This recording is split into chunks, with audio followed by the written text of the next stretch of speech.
Hello everyone, welcome to Untitled Chapter 61. Today I would like to talk about my strategy for Armenia in Rome Total War. So this is my iPad version. I actually played it on iPad for a few months. So this is so okay. Let me turn on full screen.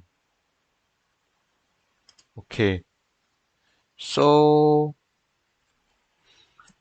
okay, I'll show my campaign. So I actually spent quite a long time trying to complete the Armenian campaign. This is the yeah, I actually had to keep saving on my files. So Armenia, sorry about it.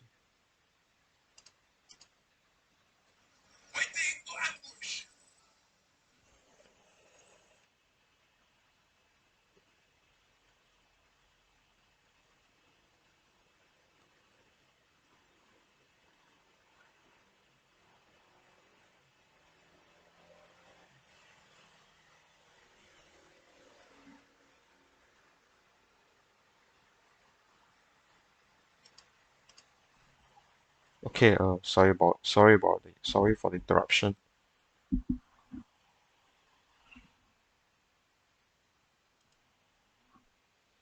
Okay, so for this is the starting position for Armenia. So these are pretty poor region. If I'm not wrong, there are let's see the capital.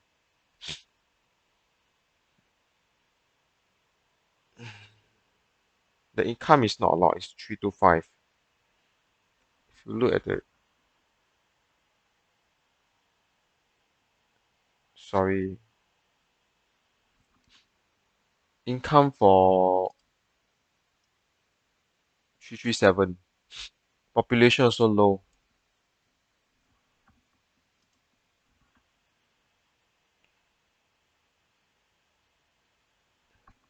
Income wise 325 and 4550. So yeah, you can see the population is not very high, so you don't have a good starting position, and unlike let's say Rome, where you have like your allies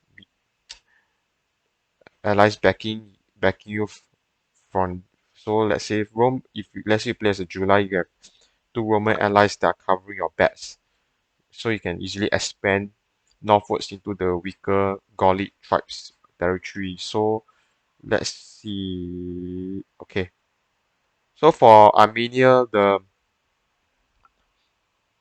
you have to face, let's say, four opponents. The first is the Skitai. So I think the Skitia, the Skitia they were they can pose quite a threat because I in one of my playthrough they did send a full stat they send a one full stat to march into here. But in my current in this playthrough, I was a bit lucky. I think I managed to secure some form of alliance and trade agreement with them. Then they didn't attack. But I did try to build up my garrison here in case they try to attack. So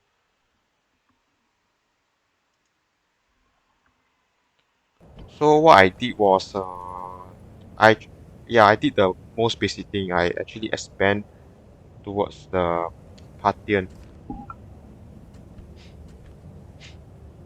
Yeah, invasion of me quite a while. Let me go to battle.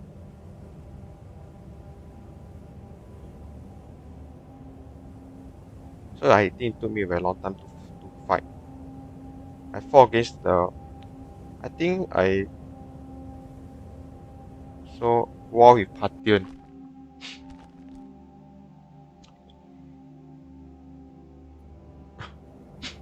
Yeah, so I took this city. This city was occupied by rebels, and when I started to attack them, let's say there were a few. There was almost no garrison.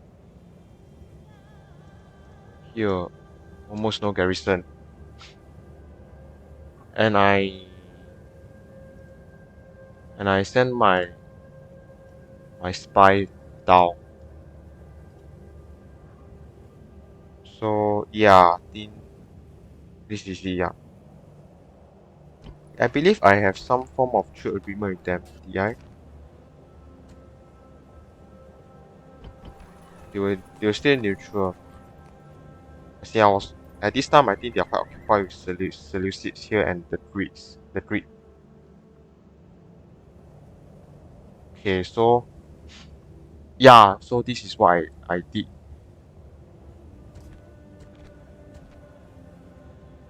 Let's say until stairway to sorry, Parthian, Pontus.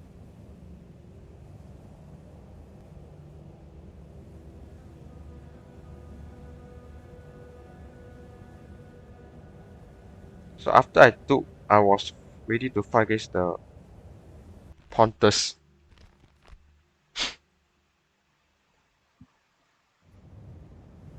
Yeah, I took their capital here, and then this is where the Seleucids. I met the Seleucid. At this time, I did. Yeah, let me check my diplomacy.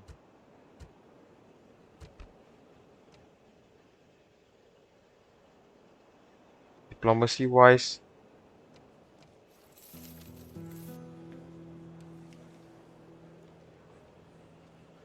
okay.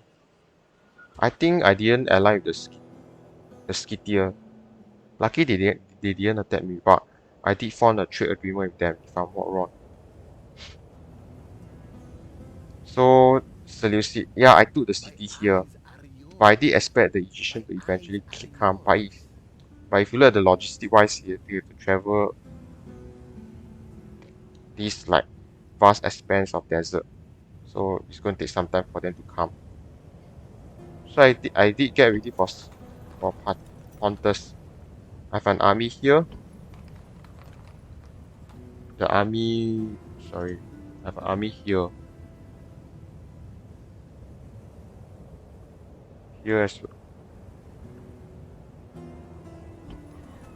This one, yeah, I built some wall and some garrison in it, just in case. And I put this is called the watchtower. I built some watchtower actually. I was a bit paranoid. So yeah, this is it. After that, I decided to fight with the Panthers because I didn't want to meet. I didn't want to fight the Egyptian right now. It's not the time. Pontus,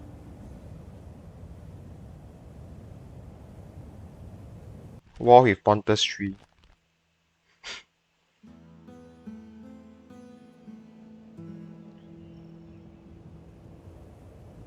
Yeah, I have to siege.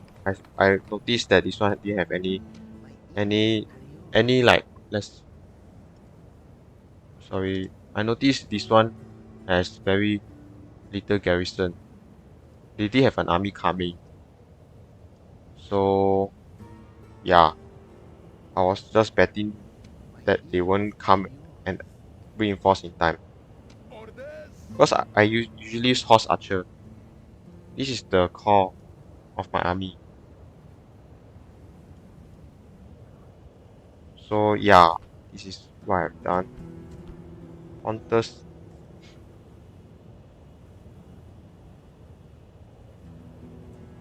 war with Pontus.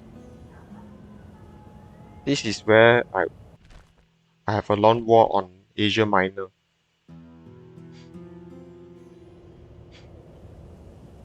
Yeah, I was able to capture the city. Okay, Mazeka. So this was a bit far. I did defeat by this time defeat Egypt, so no, not yet. I think we're still sometime war with Pontus. Yeah, I still have a huge fight with Egypt, which took a lot of time, a lot of micromanagement as well. Armenia 15. Because I fight with Pontus when they were still weak. Yeah, I believe the army here I did a lot of micromanagement with my horse archer. My horse archer was like the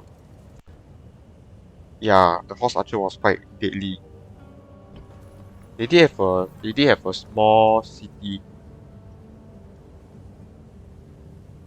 I believe this is the only settlement left. After this is belong to the Greek or the Roman. The Seleucid was still here. Because I took out Pontus when they were still weak. They still have a small army.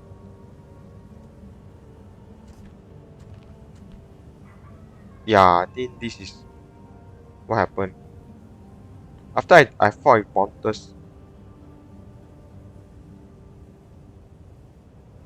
better for Asia. Egypt.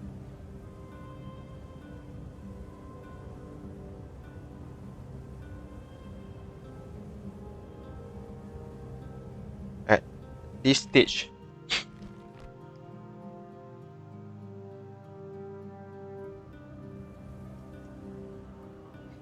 on Egypt was still standing. But I did decided to declare war on them. This was the last stronghold for Pontus actually ignored it. So I took Bostra, and now Egypt they are approaching. And at this stage, if you look at Asia Minor, I did I took the city of Tarsus. So Pontus, yeah, it's this city as well. So only Egypt became my most powerful enemy. At this stage, I believe what I did was I tried to take Antioch.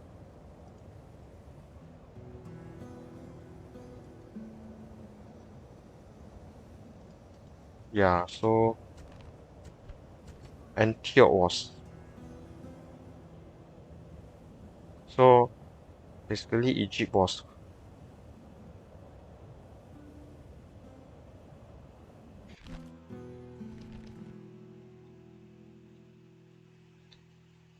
Ambush in place. Egypt. Sorry, I need to go back a bit.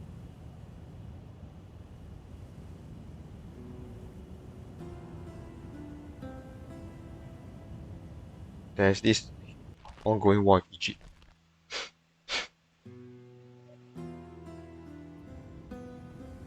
Yeah, so I took the Middle East, not yet from them.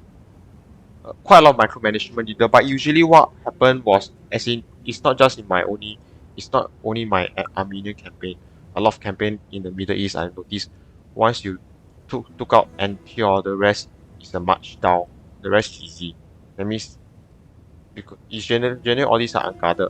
Sometimes they may have a large Egyptian army hidden somewhere. That's where you need to be ready to counter. But once you take Antioch, the rest is quite easy because yeah, all these city cost a lot of money. They also can provide a lot of money to your war efforts. So once you take them, you can start raising more units. Usually they have an army hidden here, and yeah, then you took Sidon. I think logistics was quite issue also because you need to be able to reinforce your army as you march down here. Once you take out this city, you still have to take down this city. So you have to make sure you have enough. You need to replenish your troops without getting because they do have a few armies here, so it's not going to be easy fight. They'll keep send they might send once in a while they might send a step up, but I believe once you destroy the army here, the here is that's a lot easier. So you take the three cities here and yeah, because all these are unguarded. So yeah, all these unguarded. Jerusalem. So like I say, once you took Antioch from them, the rest is easy. Then they may have some army lingering around here. They might take your city here. It's alright. It's alright to lose all these because all these are not important cities. The most important cities are all these very rich and they have wars as well. All these are very easy. You just need to keep like killing all the their stats. And also yeah, this is yeah. So once you conquer Egypt, Egypt is, let's put it, Egypt is conquered.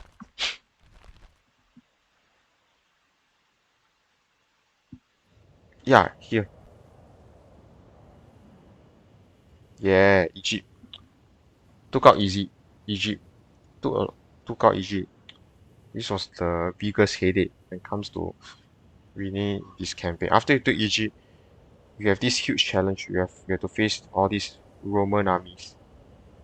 Yeah, so this is a huge problem. As in, I have to focus on finishing off Egypt so that I can fight the Romans. I need time to. I basically have to delay them, and I did foresee that. That's why I did foresee that the Romans will come and like the Romans will have a lot of army to attack my cities here. So I did what I did was I actually, as I became richer from getting all these settlement, I used the extra income to train more units, extra unit here as well, build up a strong garrison force, and also I upgrade my war to the maximum war. With maximum war, I can defend my city easy better. So I do have some mobile army to, like, let's say this is my, so this is my mobile army. Mobile army, let's say he has Orders? all these archers. So what you do is you have all these garrison cities. So while the enemy is sieging them, you can use your mobile army to attack the enemy and the enemy. And once you wipe this one out, you can you can rotate in, so you can send this to the city to replenish, and this one will go out to become the a fresh mobile army. So you just rotate in and rotate out. So you ensure you have continual like replenishment of your troops are. And the key is to have very strong city as a fort. So let's say in you just need yeah, you need a strong base to constantly like retrain your unit. Because the army here is also very strong. As in they are quite decent. This one is no, this one is not a good. Okay, so this one is more for garrison, for more for defending the city when enemy attack. So it's not really a good mobile army. But this is alright. This one can deal with a smaller force. But this army under Orders? the faction air, this one was yeah. This is my usually my mobile army. I use this to defeat all this on an open field. This one is alright. I think that, I think when I play this whole team because I was pro micromanage, Mighty I General! just need one mobile Mighty army General! to defeat all this. Sire! And if you look at this, all these are pretty decent but they don't have a lot of experience. So once you keep killing them and you just keep sending all the newbies to die, yeah. That's how you that's how you can defeat them. This one, yeah. I think the dogs were quite dangerous. War dogs were quite dangerous to your cavalry.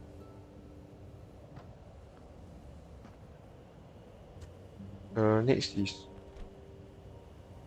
sorry. Yeah, so having said that, this part, okay, so now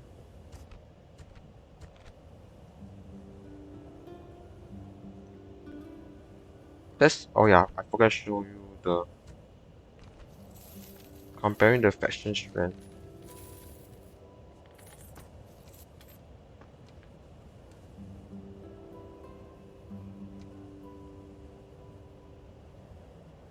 Sorry.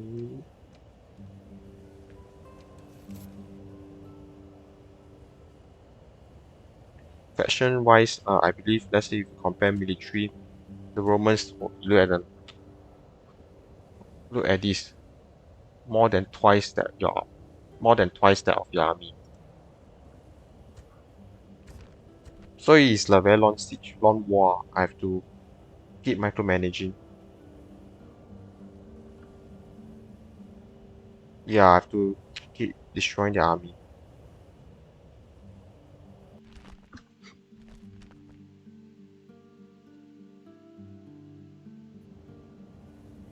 Yeah, so until here,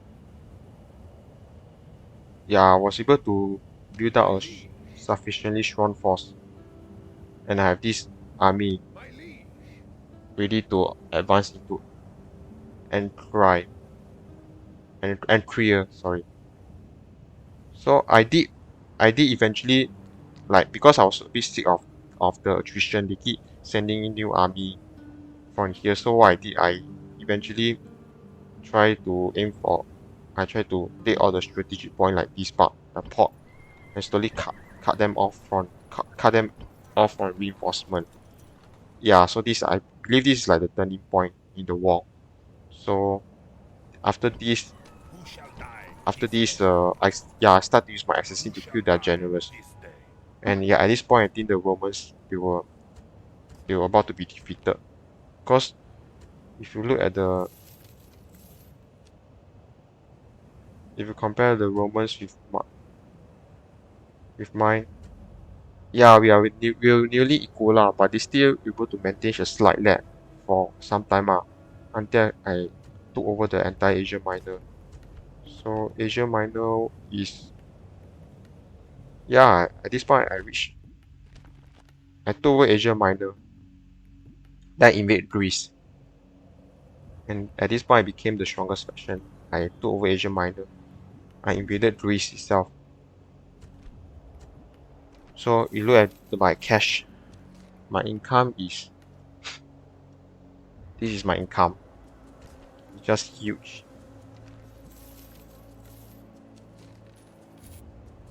Yeah, at this point, yeah, I think they I'm more than twice that of their military strength. So at this point, they are going to lose already. As in they are about to lose.